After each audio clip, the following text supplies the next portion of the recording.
All right, thank you very much. And thank you for the time, lecture. And compared with all the talks you have heard before, this will be a walk in the park. In the sense, the term network efficiency is what actually everybody here lives and breathes every day, even consciously, unconsciously, right? So what we are trying to do is say, you heard this term many, many times, and people talking about this, company executive talking about this, but what actually they did to improve or even measure this important quantity. What I'm trying to do here, I think you are going to do with me together, put your architecture hats on, put your mathematician hats on, put your management hats on, you think about how actually we can, or we should do to our company or to your network in this important quantity, right? So he thinks we need to define anything we want to talk about clearly. Number two, we need to quantify. Without these two things, we're just talking smoke. So that's what's very important, is to say we need to be numerical. So network efficiency. So what is a network? Network is a bunch of equipment and put in geographically different locations by a bunch of people and hook it up and run by another bunch of people and based on the rules set up by another bunch of people. And for the purpose of moving digital information around, and then to do what?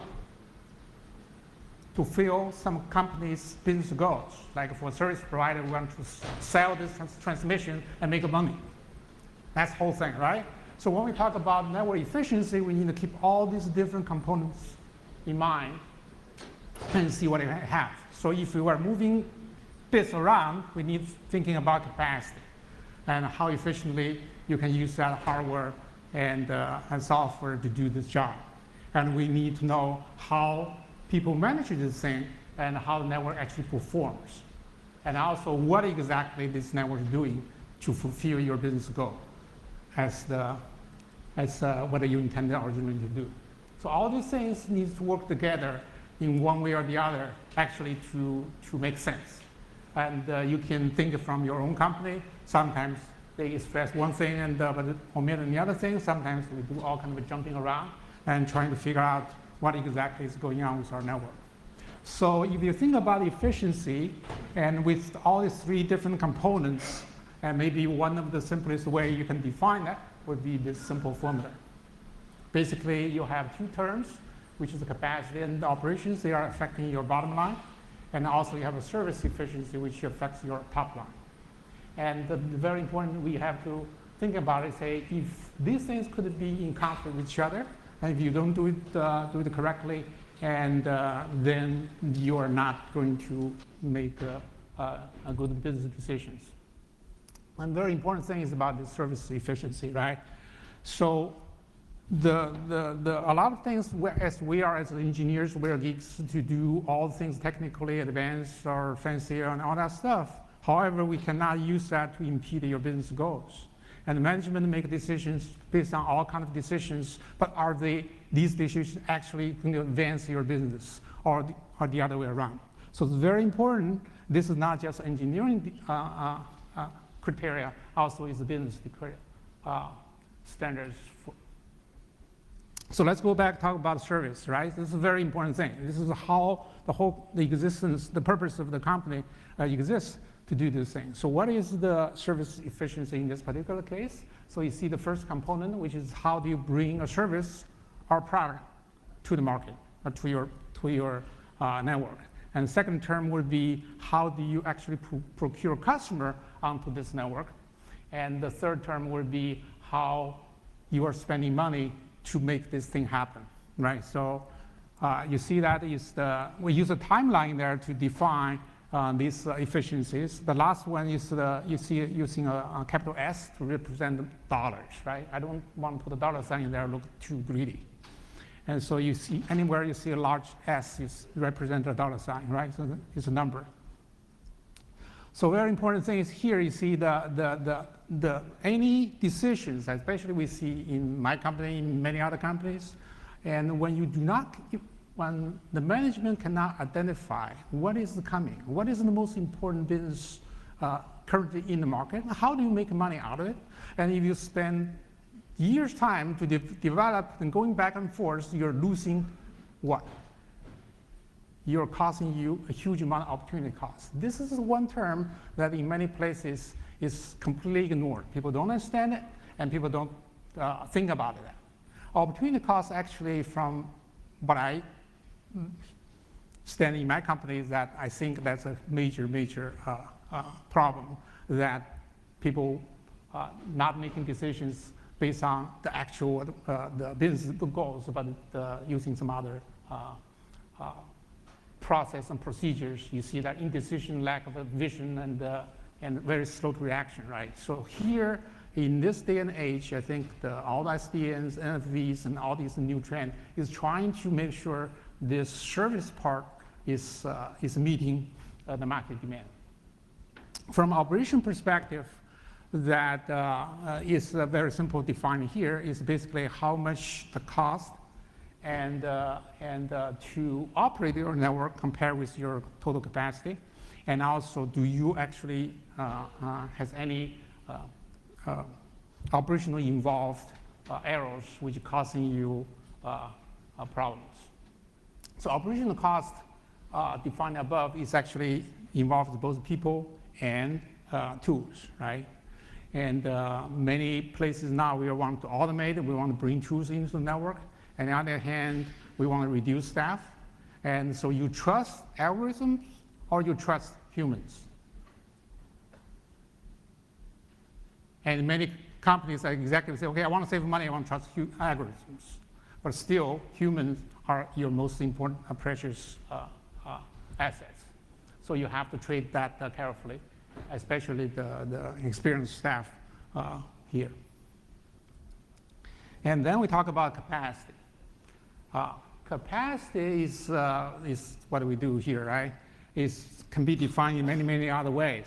Either it can be measured as your, in the normal time, what's the peak network utilization, or during failure, what's the peak utilization, or how much money you spend on the edge versus on the core, because the core is a cost. Edge is where you're generating your revenue.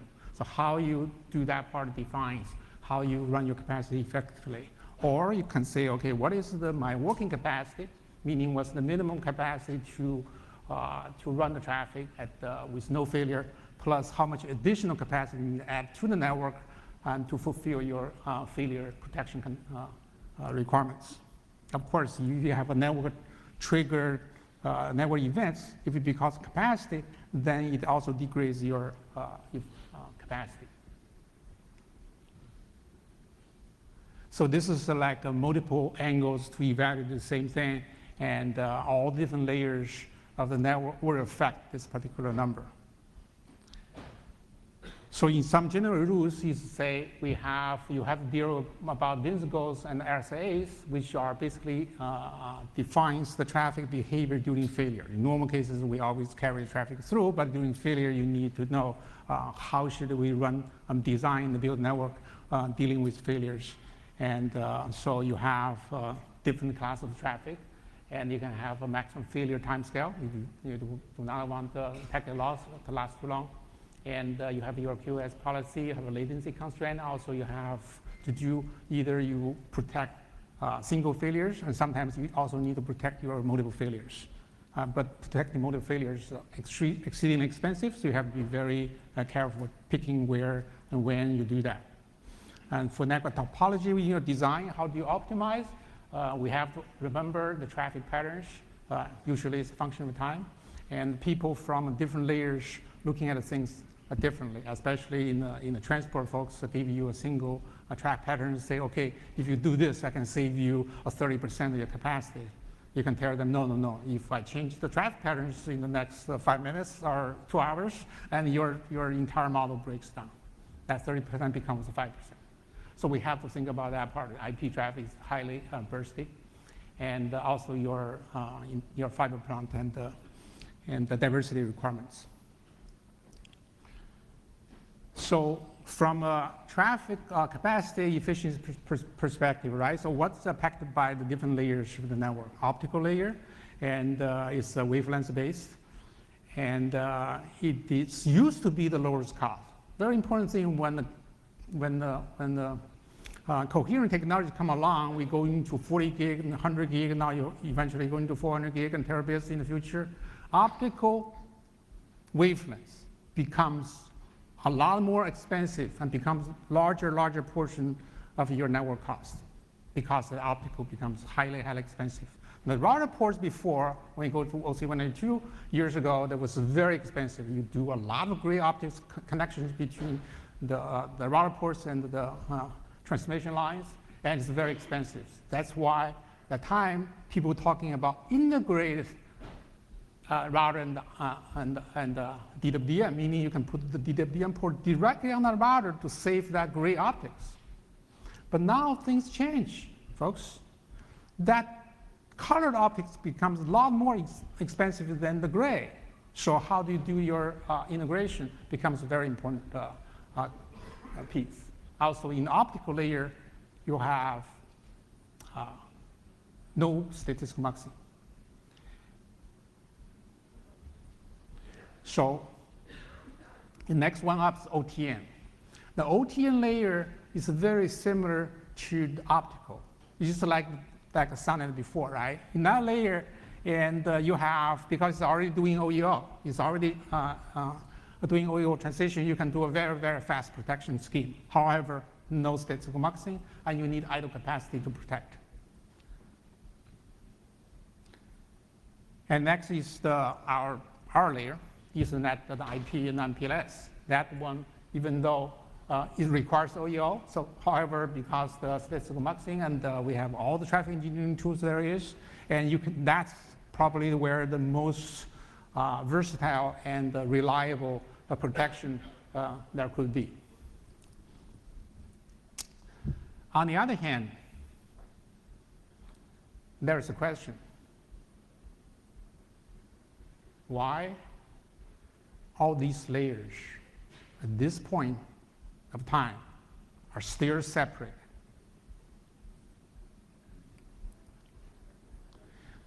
When we do all these things, we talk about, say, we need to avoid the race condition, right? Optical people want to do the protection themselves. IP people say, I want additional capacity on the top. So there's, during a failure, that could be a race condition between different organizations in your network and trying to do different things.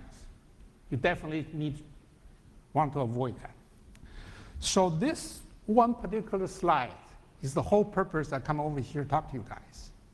So that could be a reason.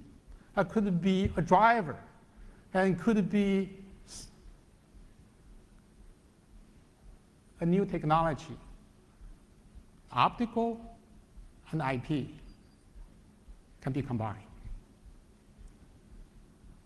I mean, I cannot say too much about this because it takes a lot of time where I talk about it somewhere else. But here, let me give you this thing. And if you don't know about OTN by any detail, let me give you one example. A decade ago, OTN coming to line compared with SONET. SONET, what is SONET? SONET is a fixed frame rate of 8,000 frames per second, no matter what speed it is. So when the speed gets higher, the frame size gets higher. It becomes unmanageable. ITU come up with this new thing, which is great, which is revolutionary.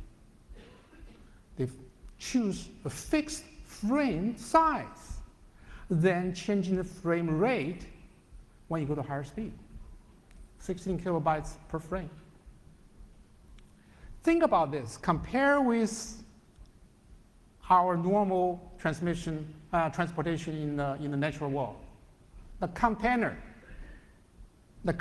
ship come into business 30 years ago that completely turned the transportation business around because you have a fixed size. You can do whatever you want with it. OTN is the same thing. The only problem is a big problem. Is when they invented OTN, it's a bunch of people who are working on SONET. They have no clue, have no desire, they don't care IP. What do I mean? They don't care what is inside that frame. If it's completely empty because there's nothing there in transmission, they send it out. It's every single bit in, every stuff bit in going in, every stuff bit goes out. So you can imagine in the ocean, we have a bunch of container ships running around. 50% of them are totally empty. Some of them are 25% filled. If all these harbors in everywhere, the loading of containers is using a fixed rate, you see here, sun is a fixed rate. Using a fixed rate, no matter you have stuff in it or not, you just send a container on the ship. Our transportation business were bankrupt by long ago, right? It's going to be crazy. So how come we as a customer using this network, and they are putting in the container ships all over the place, and 50% of them or more are empty, and we don't do anything? Why they don't care? That's the problem. Can we fix it? That's what I said there. There is think about this, right? Here is a synchronized network. Every single frame is going out on a line every single second. It's not like IP. Sometimes you have a packet, sometimes you don't. Do you think we can find a way to actually make that container IP aware? Fill it up. Fill it up, easy. Put buffer there, fill it up. At 100 gig, it's 3 microseconds per frame. Then you send it out. You put some bits there, say, okay, this guy has something in it. This guy does not. Anywhere you need capacity, drop that damn empty frame and only send one with stuff in it. So how the whole transportation network should work. You route these things basically just like IP. Is it easier than IP or harder than IP? It's easier, right? Because it's fixed rate. And you know exactly how mixing a different speeds together. So if we do that, IP and OTN is one and the same. Save us a bunch of money, and if you make this into a real product, make you a bunch of money too. So right now, what we have is a packet over OTN versus packet over SONET before. Packet over SONET called POS. So what does packet over OTN call? Right? That is not fun. So this is a capacity efficiency, what I call one of the possibilities to ultimately solve this problem, the capacity problem. If you can do this one, in IP and really packet optical network, it would be great. And so far, you have seen my slides, right? I made the cardinal thing here. There's 0 pictures. Sorry. People say a picture worth 1,000 words.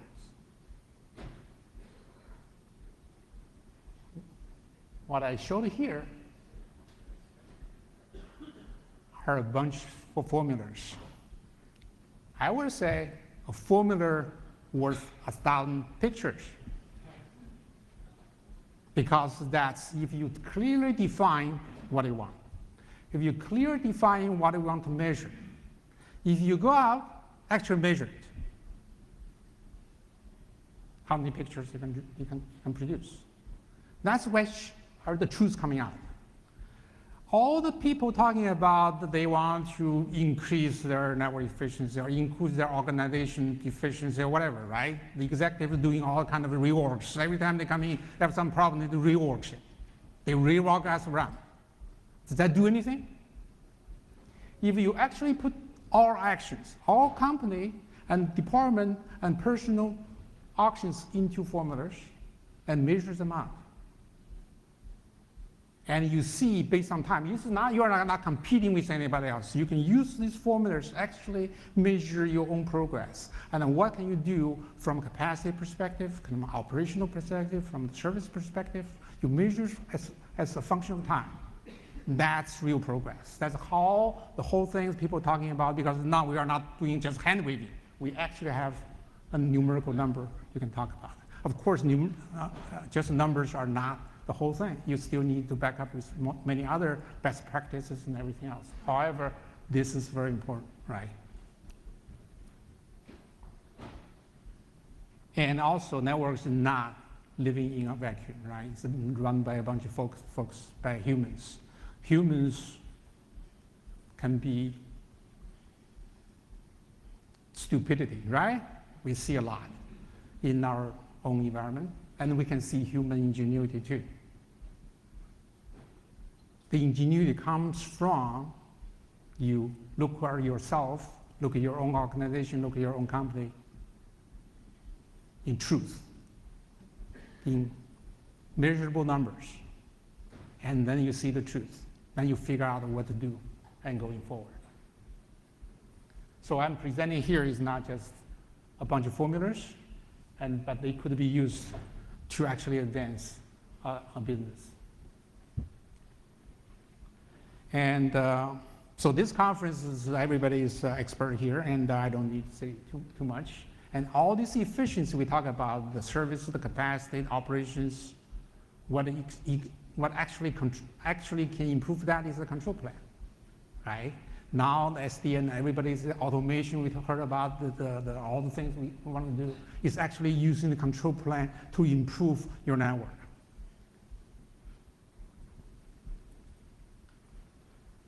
And control plan can be defined in many, many ways, right? And people using the whatever you want to talk about to actually do this thing. But the important thing, you need to understand that the control plan, what you want to do is trying to use software to do a global observation and global control and global optimization. And the problem with that is if you do not have a clear and defined and a control plan, and the message control plan equals a very chaotic world for your network. And of course, you can have many, many ways to do. I mean, I don't need to say too much here. And the more intelligence you put in your network, it's most likely you're achieving a higher network efficiency. So that's what in the next few years probably we can see. Thank you.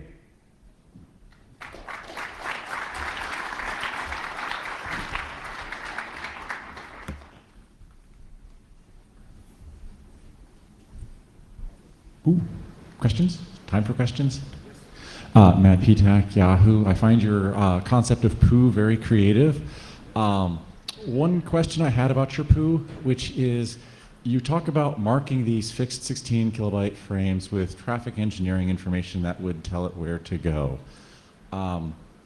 This traffic engineering hand wave, is that going to be IP addresses? Is it going to be magical MPLS tags? Any thought on how you would actually mark these constant rate 16 kilobyte frames as to where they ultimately want to go in a network? Now you're asking the little nitty-gritties of that particular slide, all right? So let's think about this. Right now, without any of these capabilities, where do they go? They go exactly where you ask them to go. The optical layer, you have this color interface, right? This color interface sync up with the color interface on the other side.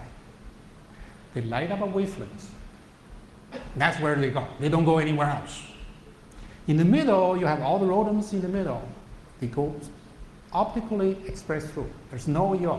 Optically route through. So there's no way you can intercept anything in the middle. Zero chance. So all the optical communication between two color interfaces, two wavelengths.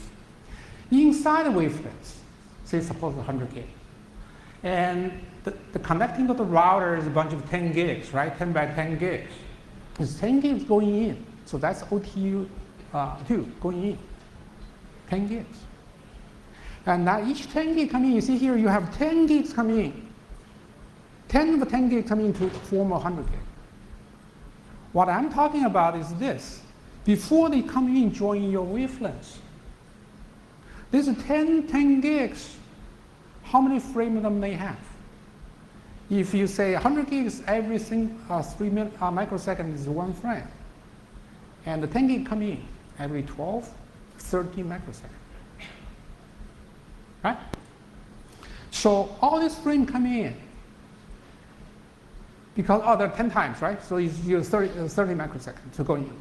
So in this case, what I'm talking about is say, okay, you know exactly where this port is going to, from this port going to that port anyway. So now you say here, can I, because a large number of those frames could be empty, can I squeeze in 20 10 gigs flows into that 100 gig wave? Can I do that? So you're basically looking at doing lambda tags on the entry, carry the lambda tag across to the far side, and then peel it back out based on that? Yes. Okay, just needed the clarification. And in many places, and you need to regenerate, right? Some network circuit you need to regenerate going 15 or more than 1,500 kilometers, so you have to regenerate, right?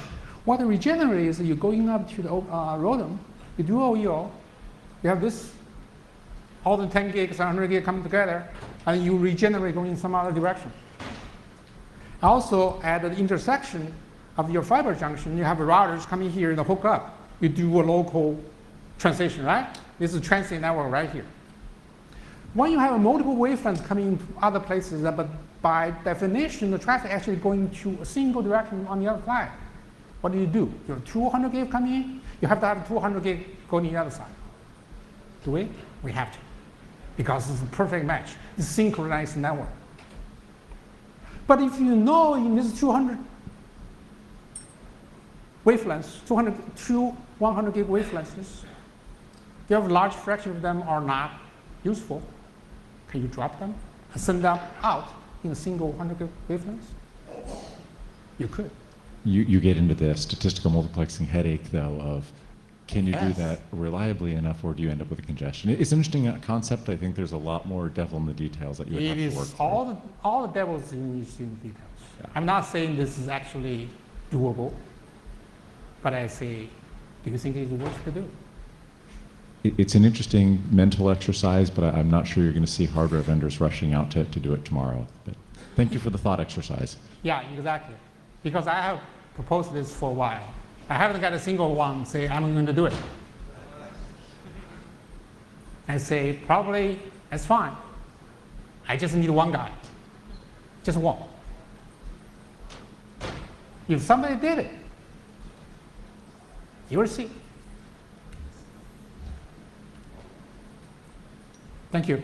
Thank you very much.